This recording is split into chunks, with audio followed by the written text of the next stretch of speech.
I never wore Yeezys, that's a fact. Every week is fashion week for me.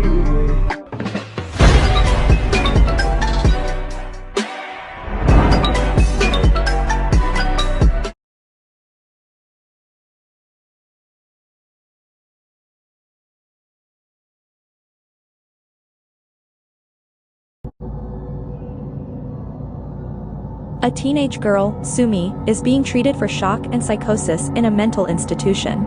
She is released and returns home to her family's secluded estate in the countryside with her father and younger sister Soo-yeon, whom she is protective of. The sisters have a cold reunion with their stepmother, Eun-ju, who constantly requires medication. Eun-ju also has a strained relationship with her husband, both of them enduring a sexless marriage. Soo-yeon has a nightmare of her late mother's ghost. The next day, Sumi finds family photos which reveal that Eun-ju was formerly an in-home nurse for her then terminally ill mother. She discovers bruises on her sister's arms and suspects Eun-ju is responsible. Sumi confronts Eun-ju about the bruises, but Eun-ju refuses to apologize for her actions. That night, their uncle and aunt arrive for dinner, and Eun-ju tells bizarre stories that bewilder them. The aunt suddenly suffers a violent seizure and suffocates. After recovering, she tells her husband that she saw the ghost of a dead girl beneath the kitchen sink during her seizure. Eun-ju tries to see what is beneath the sink, but the ghost girl violently grabs her arm. Eun-ju's relationship with her stepdaughter sours after she finds her pet bird mutilated and killed and her personal photographs defaced. She believes that these actions are somehow connected to the girls and locks Soo-yeon in the closet. Sumi releases her and tells her father about the abuse. Her father begs her to stop acting out and informs her that Soo-yeon is dead. Sumi refuses to believe it as she is sure her sister is right next to her, sobbing uncontrollably.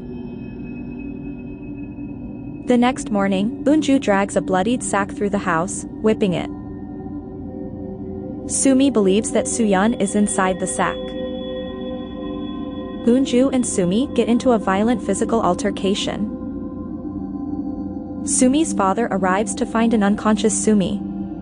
It is ultimately revealed that Sumi and her father were alone in the house the entire time. Sumi had suffered from dissociative identity disorder, where she possessed two personalities, herself and a ruder, more distant variation of her stepmom Eun-ju. The body in the sack that Sumi was whipping was actually a porcelain doll, and she was also the one who killed the pet bird. Soo-yeon was also revealed to be long dead. Her presence was actually the result of Sumi's hallucinations. And the real Eun-ju send Sumi back to the mental institution. Eun-ju tries to reconcile with Sumi, promising to visit her as often as she can, but Sumi rebuffs her.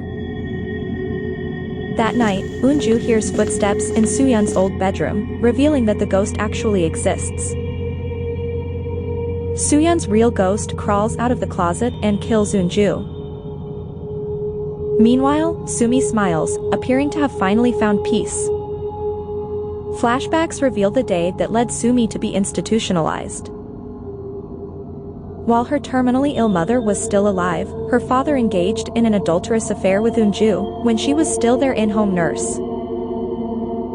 This upsets the sisters and drives their mother to hang herself in the closet of Soo-yeon's bedroom.